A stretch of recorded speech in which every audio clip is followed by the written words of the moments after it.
My name is Anna Tostrovska. Like this episode, leave your comments to keep seeing our videos and make sure you're subscribed to the channel. The number of victims of the massive Russian attack on Thursday night has risen to 7. At the capital's burn center, 73-year-old Natalia Kodymchuk, the wife of a Chernobyl liquidator, passed away this morning. Valery Kodymchuk was the first to die during the explosion at the power unit in 1986. Since the evacuation from Pripyat, Natalia had been living in Kyiv, in Troyeshchina, in a building where apartments were given, among others, to liquidators and the families of those who died during the Chernobyl disaster.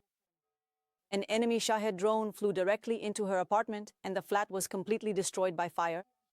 Doctors had already told TSN the day before that Mrs. Natalia had suffered burns on more than 45% of her body. In total, after the combined Russian attack on the capital, 36 people ended up in hospitals, including children and a pregnant woman. According to Kyiv authorities, several of the injured are still in serious condition. Emergency rescue operations have been completed in the Desnianskyi district of the capital. There, rescuers worked non-stop for a full day. At this address alone, 17 people were rescued, including a child. In total, 262 tons of building materials and timber were dismantled and removed. More about the ongoing cleanup operations at the site from KTSN correspondent Alina Lisova will tell us more. They are boarding up windows and removing the remaining construction debris. This is what a 9-story residential building in the Desnianskyi district of the capital looks like on the second day after the Russian attack. The previous night, a Russian drone struck here. People were killed by the impact. The building's interfloor slabs were destroyed, and apartments from the 9th to the 4th floor were also damaged. The search and rescue operation by the State Emergency Service was completed only around 7 in the morning. And only after that were utility workers able to start their work here. The slab really did collapse there, so we will be covering it up from the outside. We are only doing exterior work because in any case, experts will monitor the situation and draw the necessary conclusions. Whether it will be reconstruction or new construction, that's how they will decide this issue. Our task is to make sure the building, especially since heating is at stake, so it maintains some temperature. For this, it needs to be sealed from the outside so there are no drafts. In the part of the building that survived, people are still living there. Did you spend the night in the apartment? We did. We covered the windows with a rug and cleaned up the glass. The windows in my room were blown out and one on the balcony cracked. It didn't fall out, but the window cracked. The kids just used plastic film. I had some plastic sheeting like that. It was really thin and we put up some plywood. And from the apartments that are unfit for living, residents are taking only the most essential things. Now they've allowed it again. Yesterday they let us take a few things. Today I thought about what I really need. Medicine, winter is coming, clothes. Everything I had is just destroyed. No windows, nothing. What was I left with? Just debris. Despite the attack, almost all the entrances still have water and heating, but there is no gas or electricity. But the relevant services are working on this so that all communications appear in the apartments that survived as soon as possible. Alina Lisova, Roman Repa, TSN 1+1. 5 injured in Dnipropetrovsk region. On the day, the occupiers struck Nikopol with an FPV drone. A woman and 4 men were injured. One of them is in serious condition. A car, a gas station, and a moped were damaged. And at night, Shaheds massively attacked Dnipro. Air defense shot down 16 drones, but private businesses and cars were damaged. In the Nikopol district, the Russians killed a man, and in Sinelnikovo district, they wounded another. In the morning, the Russians shelled Kherson, Mikilske, and Antonivka with artillery fire. 3 people were killed, and 3 more residents were injured.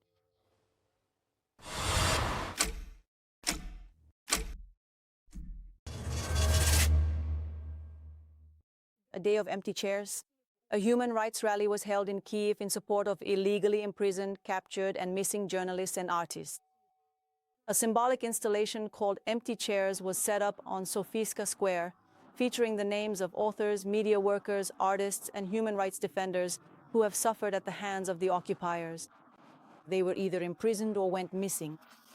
Among those present were former military and civilian prisoners of the Kremlin, journalists, human rights defenders, public figures, their relatives, and concerned Ukrainians. The Day of Empty Chairs is observed every year on November 15th. And on this day, the empty chairs symbolize people who cannot be with us because of Russian aggression. According to the Office of the Human Rights Commissioner, as of today, more than 16,000 illegally detained civilians are being held in Russian captivity. Among them, at least 28 are civilians, Ukrainian media workers. This is according to the National Union of Journalists of Ukraine. In 2021, I was at this event, but as a journalist, not as a participant. It took place in the same way, but a little further over there, closer in that direction. And those were prisoners who had been captured during the so-called ATO and later the JFO, and there were far fewer of them than there are now. And now I walk through as a participant in this event, as someone who was in captivity. We can't stay silent because our guys are sitting in about 80 Russian prisons from the European part all the way to Siberia. the enemy on the front has changed tactics, and it's all because of the weather. The current foggy rain in the east of the country is not in favor of the Ukrainian defenders. With limited visibility, soldiers on the front line say the Russians are not launching their usual so-called mass assaults right now. Avoiding open confrontations, they are instead trying to infiltrate between positions in small infantry groups and occupy the gray zones. The day before, the enemy occupied the village of Stepova Novoselivka in the Kharkiv region. This is in the Kupiansk district. The enemy also advanced near Solotke and Novospenivske. This information comes from deep state portal analysts. Weather conditions are also favoring the Russians in their offensive on Pokrovsk. However, the day before, Special Operations Forces released a video in which they managed to destroy a concentration point of the enemy's 51st Army personnel. In the village of Zatishok in Donetsk region, the occupiers were amassing forces in order to later encircle the Pokrovsk-Mirnohrad agglomeration from the north. Now it will be harder for them to do so. Around-the-clock power outage schedules in most regions of Ukraine will again switch to hourly electricity outages on Saturday, with a volume ranging from 1.5 to 3.5 rounds. At the same time, Ukrenergo warns that the schedules may change. The reason for the restrictions, as explained by the agency, is the new massive missile and drone attacks on energy facilities. To show the consequences of the latest Russian strikes, international journalists from Reuters and Associated Press were invited to one of Ukraine's thermal power plants. More details in the report by TSN correspondent Oksana Tkachenko. Twisted concrete structures, mangled metal, and the charred remains of valuable equipment that once brought light to Ukrainian homes. This is what one of Ukraine's thermal power plants looks like now after Russian shelling. The name and location of this facility are kept secret for security reasons. Although, as the plant workers admit, despite all the secrecy, this place has already been hit more than once. And every time, the energy workers are forced to start repairs again. One of the units, I won't specify which, we are now reviving for the third time. Let's put it this way, we're bringing it back from absolute zero, from total destruction, and working late into the evening. Vasil and Volodymyr, workers at the thermal power plant, recall the latest Russian strikes. They say the team on duty at the time didn't even have time to make it to the shelters. Around 6 o'clock the missiles hit. We started hiding because running across open ground, across the shrapnel-strewn area was honestly pretty scary, I have to say. They say people can be ready for this, but you really can't be. When you're at a civilian facility and explosions are coming your way, you have no weapons, nothing to defend yourself with. In moments of attack, everyone on shift is risking their life. But duty requires you to stay at your post. The risks themselves are terrifying. Somehow everyone pulls together, does their job, and looks out for each other. I don't know what kind of person you have to be for that, maybe a superhero. Although I believe my guys are superheroes because they stuck together, stayed united, did their job, and supported each other. When the shelling started, we hid under the boiler. Because we couldn't go to the bomb shelter, we had to stay at our workstation. We supported and encouraged each other. Alongside the energy workers, the local star Marfa Vasilievna also endures the Russian shelling. The dispatch office is Kitsa's favorite place. As they say, Marfa Vasilievna is everyone's favorite, but each person calls her differently. Some call her Marusia, others Mala. Well, everyone calls her in their own way, and she responds to all of them. The workers at the thermal power plant say that the animal knows exactly when and where to hide during every air raid alert, and she always finds her way back. By the way, she has survived more than one strike. She also has her own evacuation routes. As we can see, she has managed to protect herself quite well, as they say. As for how to protect the thermal power plant itself, the energy workers don't have a clear answer to that question. The head of the plant's production department, Alexander, is skeptical about the idea of hiding critical equipment underground. Just look at the number of these wires. How could you possibly hide or bury them? Maybe it's possible. Maybe that's exactly how new plants are being designed now. But our plant was built in peaceful times and not for war.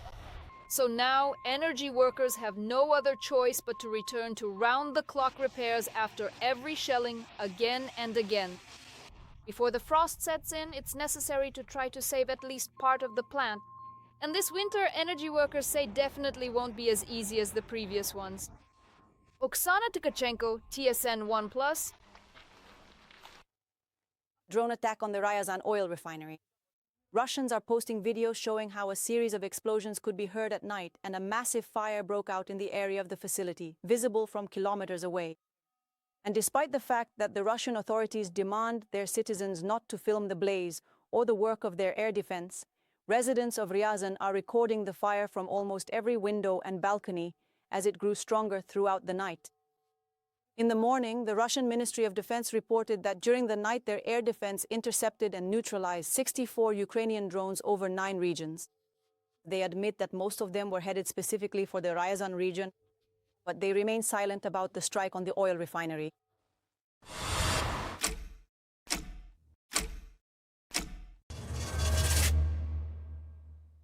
The president of the country announced 2 important agreements with allied states at once. Volodymyr Zelensky plans to visit Greece and France in the coming days. Kyiv is preparing an energy agreement with Athens to maximize the prospects for gas supplies both this winter and in the future. Meanwhile, an agreement with Paris regarding the strengthening of our air force is being prepared for tomorrow. According to the media, Volodymyr Zelensky will meet with the Greek president, prime minister, and the head of parliament in Athens. As for Monday, the visit of the president of Ukraine was announced by his French counterpart.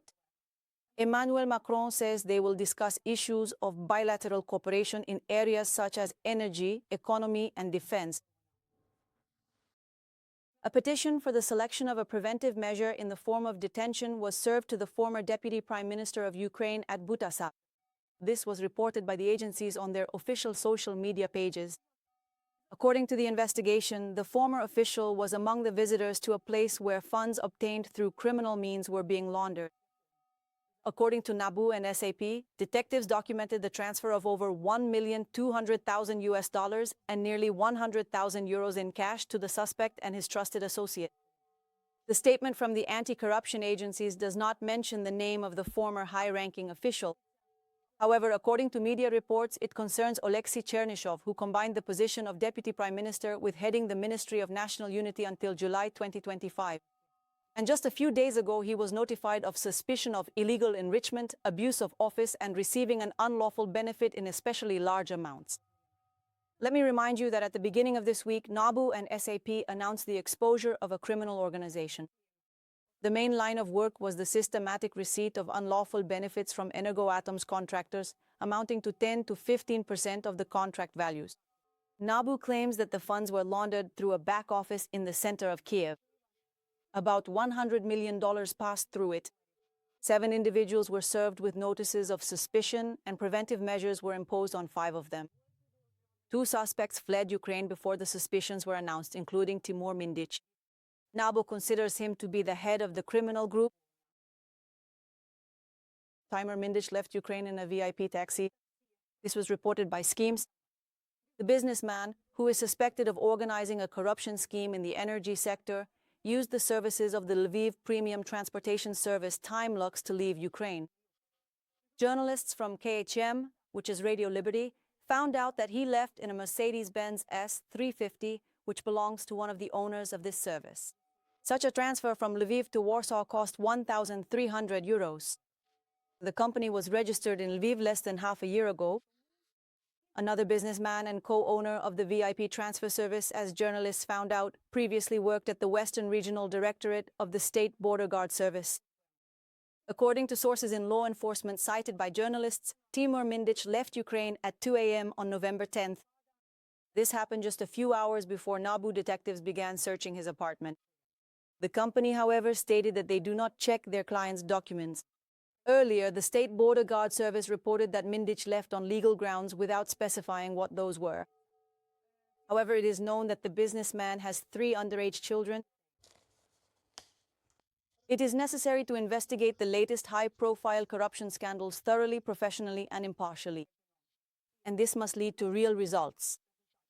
These cases should not be used to destabilize the situation in Ukraine to the benefit of Russia's plans. Head of the presidential office, Andriy Yermak, spoke about this during a meeting with the U.S. Chargé d'Affaires in Ukraine, Julie Davis. Yermak and Davis discussed the intensification of Ukrainian long-range strikes on Russia in response to Russian crimes. The head of the presidential office also thanked the United States for the important package of sanctions against the Russian oil industry.